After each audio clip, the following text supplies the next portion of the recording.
What's up, man? Hey, what's up, Alex? How you doing, dude? Good, dude. How are you? Nice to see you. This is the classiest interview we've ever done, if I do say so myself. Dude, I got so spruced up for this thing. Yeah. I'm so ready. I can see you did your hair well for this. Dude, yeah. Got your hair done, yeah. Thanks. Can't say the same for myself, but I figured it was short enough where I wouldn't have to do this, but I do now. Yeah. Anyways, hey Acceptance Squad, this is Alex from Alex's Autism Acceptance channel, and today we are going to talk about labels that us as future teachers experience, and how we react to them, and how we can use what we have experienced to help our students. Let's talk about that.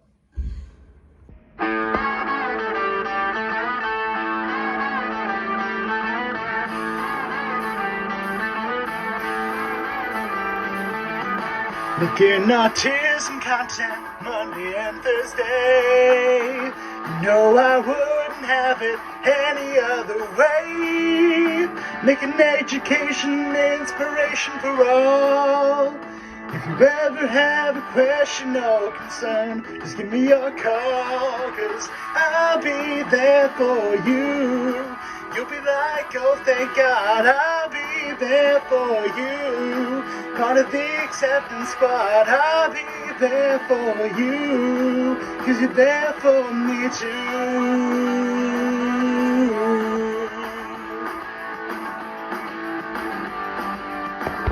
Alright, so this interview is with Corken Howell. Some of my viewers watching are quite familiar with him. And let's get into it. Dude, let's do it. So, Mr. ECH.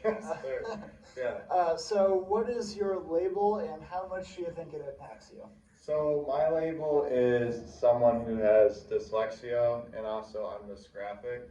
So, basically, what dyslexia is, it's a issue with reading phonological parts of words, which is basically every single letter has sounds of it, right? Like we learn phonics as kids. So I had issues with doing that, and basically the big issue I had as a child with that, and also dysgraphia also affects my handwriting. Okay. So basically, like everything that you need for school, I sucked at. Oh boy. All right. So those were my labels: dyslexia, dysgraphia, and it basically, I'd say it really, when I was young, it really kind of defined me in my head. A lot of issues with self-confidence and stuff like that. So definitely a big battle, but something that I've really grown to appreciate as I've gotten older. Absolutely, yeah. It's definitely a growing process in that regard when it comes to self-confidence and like basically saying, hey, you're above this condition. Like it doesn't define you. You can make more out of it.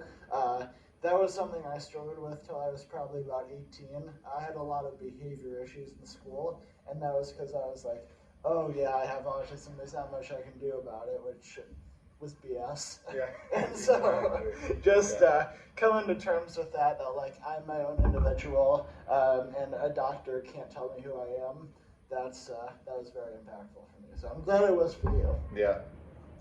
So, how have you sort of answered this a little bit, how have you been able to change how your label has impacted you as you've gotten older? Well, I think just like with anything, kind of how you were talking about, it was like a really big perspective shift.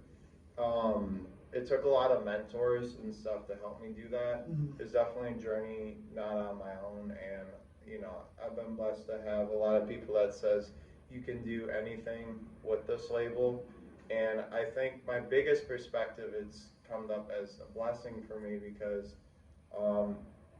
being a person who's about to go into student teaching and teaching, I think it gives me a really interesting perspective that a lot of special education teachers or general education teachers do not have. So that's kind of the shift I've had, and I'm kind of really glad that I've had this experience in my life. Absolutely, yeah. I think it's so important to grow up at a young age having such a different experience than everyone else. I think it helps grow empathy, and I think it sort of helps you not leap into judgment, like so many individuals often do. And yeah, I'm really glad that you're able to give this experience to your students when you're student teaching. Yeah. And for sure, definitely. Yeah. So you teach students with autism, is that correct? Yes. Yeah. What grade do you teach them in? So right now my main focus is kindergarten through second grade. Very so good. that's really their early years of their education and stuff like that. It's a big joy, and just like seeing them progress through those early years have been awesome. So yeah, and it's so good to have somebody with as a positive influence that occurs so very young. That's sort of why I want to do the younger grades too. What have your students taught you about the condition of autism? yeah, I think really it's oh my gosh, they've taught me a lot, because I think they've taught me that, you know, having autism and having something is obviously, hopefully you can attest to this, is something that you can work through. Sure. And it's not just like my label, kind of like going into, they've taught me a perspective shift of like, autism is really just, you know, it's another way of being human, another way of being developed. And, I think that if you understand them more, and you've helped me with my ideas and stuff, and other friends too, it's, I wouldn't say it's easy with all of them, but I think it's easy to interact and just like see their perspectives and stuff, even at a young age. Yeah. It's been a really cool experience, even before teaching, to be with these kids. So yeah. Yeah, I think that's really important that like not only they learn but also you learn about like not putting limits on other conditions Exactly. and all Yeah. that. Yeah. And hopefully you can communicate that to your students eventually. That's if you do that, props to you.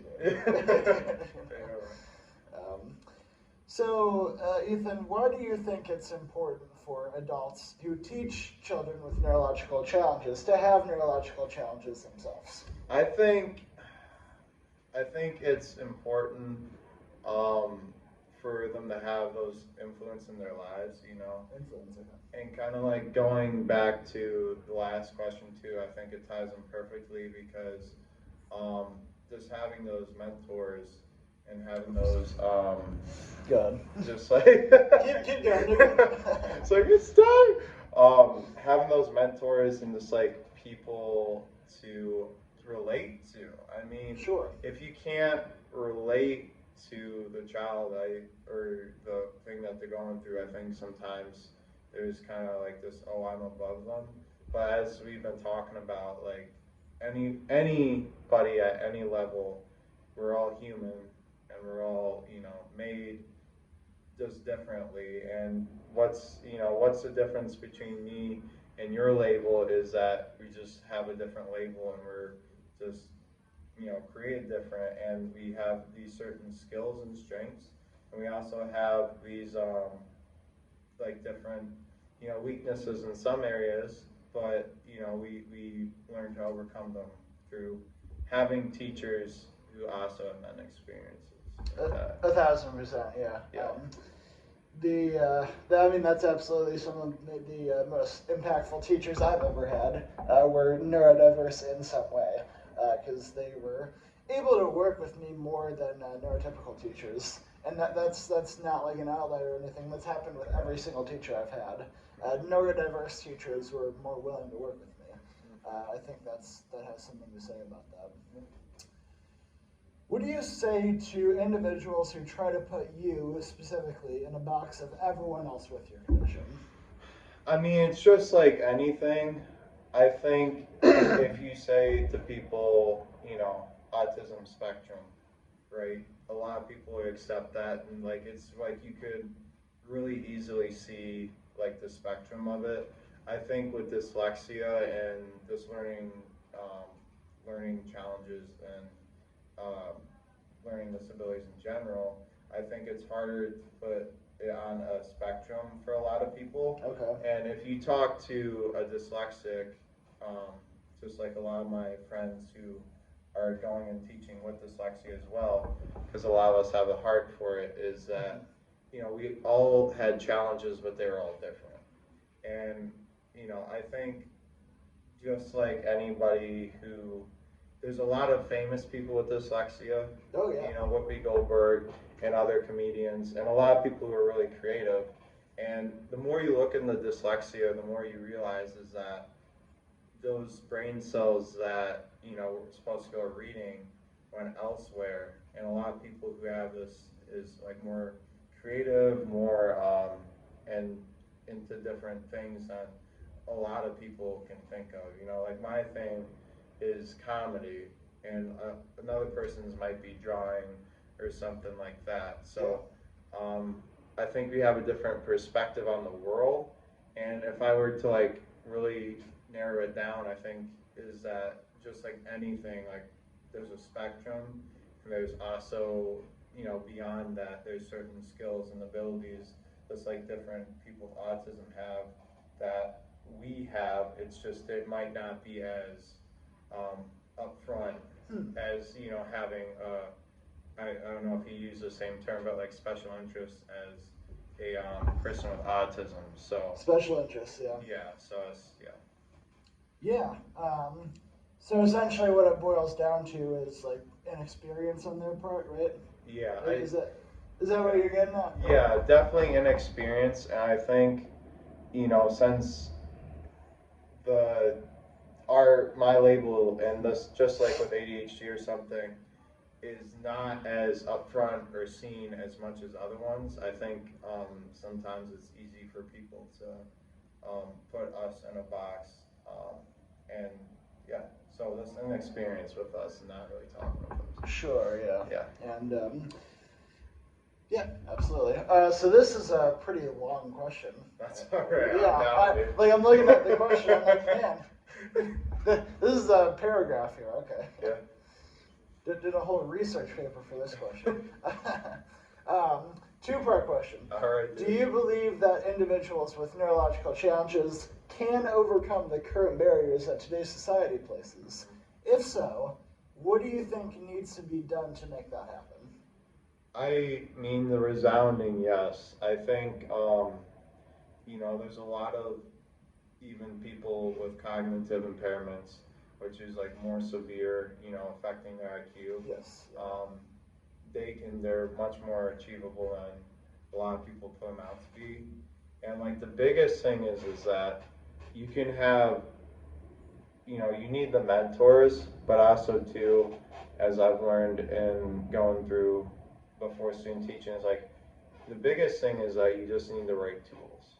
And the right tools, and also people who really have the heart for it. And really, if the people have the heart for it as well, they're going to find those right tools. So it's never,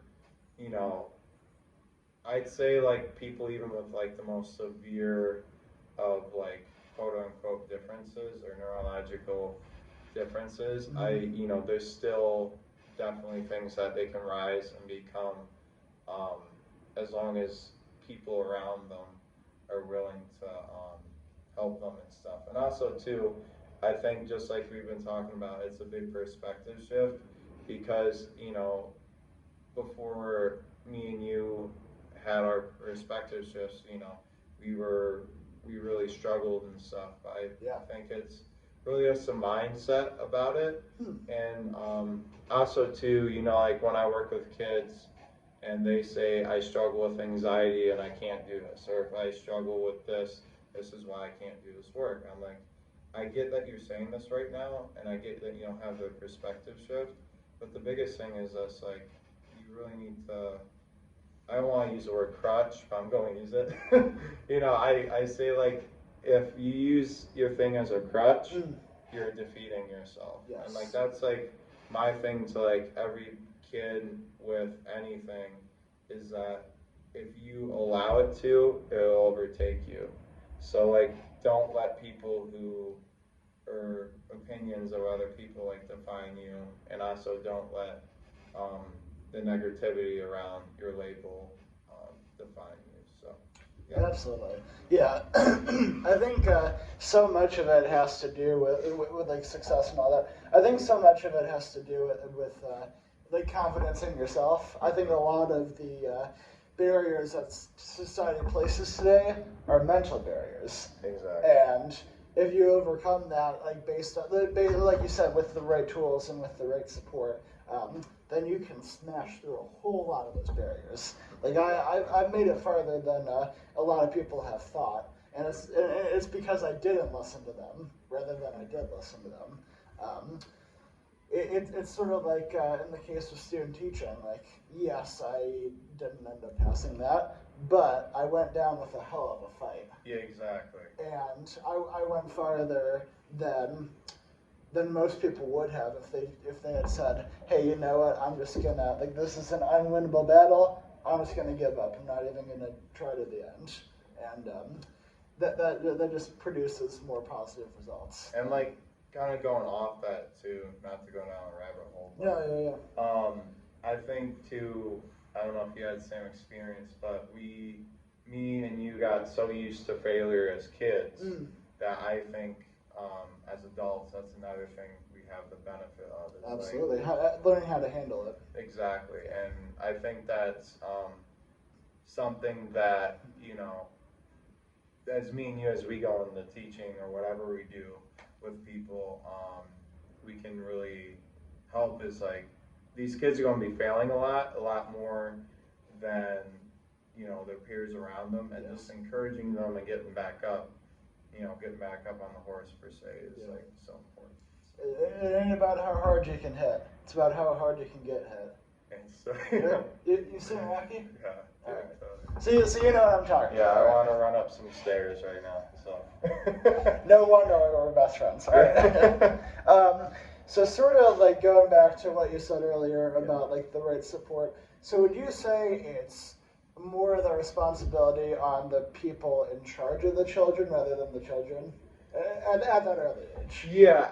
Like obviously for us it's our full responsibility. Yeah. But I kind of agree with you. I don't think it was at the very beginning of our lives. I think we had to be raised up, and I think that was on the people who were in charge of us, and they did a great job for both of us. Yeah, and I totally agree, because I know we talked about you having a teacher who really knew how to work with you. Yes. And I'm sure your parents and stuff, you know, were really... Absolutely. And so, like, a person really in my life, you know, just like anybody else, like my parents were really supportive. You know, starting off with my dad, he struggled with the same thing. So, he didn't learn to read until he was 27, with the same thing I have. So, you know, all the opportunities that he missed because of that. So he worked his butt off for me, and, you know, it's like any good dad. And also, too, he was a big motivation for me. And then my mom was also a teacher as well. So she saw the early signs and knew how to help me, even without special ed training. And I owe the world to her and my early teachers in elementary school, because they, just like any teacher you see, they put so much work into it. And, you know, you really have to have a passion for that child to get them where they need to be. So I totally agree. 100%. Yeah. What are some positives about having a learning difference? Oh my gosh, there's a lot. Just name 100. That's all. Name 100. Yeah. There's, man, you know, man, you get so used to thinking of negatives, but I think like the biggest thing is like, I think the biggest one is just a different perspective on the world. Yes. And you know, it's a hard-earned perspective, but I'm glad that I did that. And two, I think learning differences too, like we were talking about earlier, is like it gives us a certain creativity, whether it's, you know, through how we're made, through having like that neurotypical kind of like, you're neurotypical but you're not when you're LD. So if that makes sense. So like a lot of people look at you as that, but when you do come to challenges, you kind of have to like pretend almost, like especially like me in reading, I had to pretend. So I think a lot of the coping skills we learned for the stuff that I had to go through was actually a really big positive. Sorry about the glitch, the technical difficulties. The technical difficulties being my incompetence. So Darn right, it's not my fault, Alex. let's keep going before it runs out again. Okay. All right, go. Yeah, so I kind of quickly, sum it up. Those struggles like produce a, certain coping skills and skills that a lot of other people don't have. So different perspective and the different skills we develop, or I'd say are like the biggest two that I can think of right now. Absolutely. Final question, then we are done. How do you plan to use those positives in your career? Oh my gosh, that different perspective I think is just gonna hopefully help so many kids because I've already noticed in my substituting stuff there's a lot of attitudes around kids with LD Yeah. that a lot of people develop and have that are negative. Definitely biases, yeah. Biases. That are, like you said, institutional. Well, I don't know if institutionalized is the right word, but developed through their leaders growing up. Yeah. Yeah, and a lot of it say like, okay, you just need to get over it or stuff like that. But I think it would lead me to really push me to find the right tools to help the kids. Yeah. And just like with anything, it's a battle and it's not going to be easy. But I'm willing to fight that battle because I know how much it'll impact that kid. Absolutely. And, hope that kid might change the world. That's the attitude we all gotta have. Mm-hmm. Yeah. Yeah, it's really interesting because, everyone says like, oh, kids like have a bad mindset. No, kids are born with the right mindset. It's the adults in their life that turn them into wrong mindsets. And then they become adults and the cycle continues. Yep. So we need to, if we want kids to be successful, like I was successful and like you were successful, we need to consciously eliminate any negative stereotypes that we may have been taught. And we need to teach them to eliminate those stereotypes as well. Exactly. All right. Yeah. Any joke you want to end it off on, or? What do you call alligator and invest? I don't know. An investigator. Hey! Got it. All right. Well, everyone, that was Ethan Corken Howell making dyslexia sexy, as I always say. Amen. And yeah, thanks for coming on, brother. Hey, dude, thanks so much, man. And yeah, see you guys on Monday. Thanks for watching.